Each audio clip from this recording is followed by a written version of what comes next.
নির্বাচনের একেবারে শেষ বেলায় মুঠোফোন নিয়ে উত্তেজনা তৈরি হয়েছে।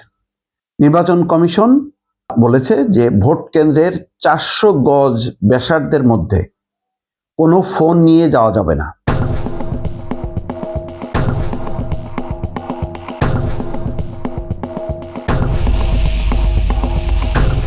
সাধারণ ভোটারদের ভোট কেন্দ্রে যাওয়ার ক্ষেত্রে নিষেধাজ্ঞা থাকলেও 3 ধরনের ব্যক্তি মুঠোফোন নিয়ে যেতে পারবেন। তারা হলেন প্রিজাইডিং অফিসার, ভোট কেন্দ্রের দায়িত্বপ্রাপ্ত পুলিশ ইনচার্জ এবং ভোট কেন্দ্রের দায়িত্বপ্রাপ্ত নির্বাচন সুরক্ষা 2026 অ্যাপ ব্যবহারকারী আনসার এবং বিটিপির 2 সদস্য। এটার নিয়ে একটা তীব্র প্রতিক্রিয়া হয়েছে। জামাত, এনসিপি প্রতিক্রিয়া দেখেছে এরকম যে নির্বাচন কমিশন আজকের মধ্যে যদি এটা প্রত্যাহার না করা হয় এই সিদ্ধান্ত, তাহলে ঘেরাও করা হবে। মোহাম্মদপুরে 11 দলের নির্বাচনী জনসভা চলাকালে এই হুঁশিয়ারি দেন তিনি। নাহিদ ইসলাম বলছেন যে 400 গজের মধ্যে মোবাইল নিয়ে ঢোকা যাবে না। ইসি কোন জায়গা থেকে এই বিধিবিধান বের করছে আমরা জানি না। কার পরিকল্পনার আদলে নির্বাচন কমিশন কাজ করছে এটা জনগণের সামনে স্পষ্ট হচ্ছে। আমরা হুঁশিয়ারি দিচ্ছি, আজ সন্ধ্যার মধ্যে এই বিধিবিধান পরিবর্তন করুন, নইলে মঙ্গলবার নির্বাচন কমিশন ঘেরাও হবে। এটার পক্ষে বিপক্ষে যুক্তি আছে। মোবাইল ফোন নিয়ে নানা রকম সবাই যদি ভোট তুলতে থাকে চিত্রগুলো, সেখানে একটা বিশৃঙ্খলা তৈরি হবে।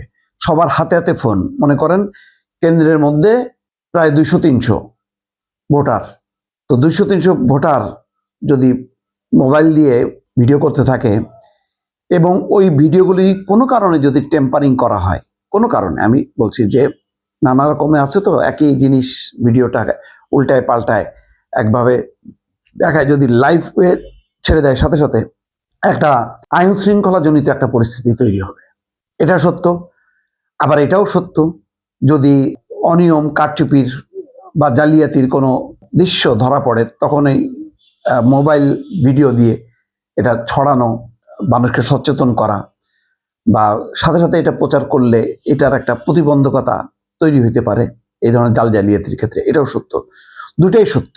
মোট কথা, নির্বাচন কমিশন এখন স্থানীয়ভাবে তাদের উপর যদি আস্থা থাকে সব পক্ষের, তাহলে এটা ভালো। আর যদি সেটা না হয়, তাহলে এটাকে কেন্দ্র করে একটা পরিস্থিতি তৈরি হবে। যেহেতু এনসিপি ঘোষণা দিয়েছে, জামাতও প্রতিক্রিয়া দেখিয়েছে, জামাতের আমির তারাও প্রত্যাহার চেয়েছে, হাসনাত আবদুল্লাহ দেখলাম যে ফেসবুক পেজে তীব্র প্রতিক্রিয়া দিয়েছে। তো বিএনপির প্রতিক্রিয়াটা এখনো বোঝা যাচ্ছে না। তবে নির্বাচন কমিশন তার আন্তরিকতা নিয়ে কোনো প্রশ্ন নেই। সমস্যা হলো যে লোকালি তারা কিভাবে নির্বাচনটা পরিচালনা করে তার দিকে। যেহেতু সেনাবাহিনী দায়িত্বে থাকবে, পুলিশ এবং অন্যান্য সংস্থা এখনো পর্যন্ত কিন্তু কোনো পক্ষের প্রতি যে ঝুঁকে যাওয়া, সাপোর্ট করা, সেরকম মোটা দাগে কোনো অভিযোগ আসেনি। ফলে ভোট কেন্দ্রের নিরাপত্তা, আইন শৃঙ্খলা এবং কোনো রকম যাতে উস্কানিমূলক ভাবে এই ভিডিও চিত্র ব্যবহার না হয় সেটা গুরুত্বপূর্ণ। আবার যদি সেরকম হয়, তাহলে এটা প্রতিরোধের ক্ষেত্রেও মোবাইল একটা কার্যকর একটা সুরক্ষা, যে সবার হাতে ফোন থাকলে সবাই সতর্ক থাকবে।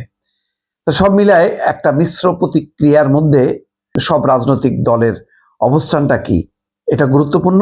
নির্বাচন কমিশন আসলে এই গুরুত্বপূর্ণ বিষয়টা রাজনৈতিক দলগুলোর সঙ্গে পরামর্শ করা দরকার ছিল, যে আমরা এই কারণে, যদিও তাদের এখতিয়ার আছে, কিন্তু যেহেতু গুরুত্বপূর্ণ বিষয়, সন্দেহ বিশ্বাসের ব্যাপার আছে, সুতরাং এটা আলোচনা করলে মনে হয় ভালো হতো। দর্শক।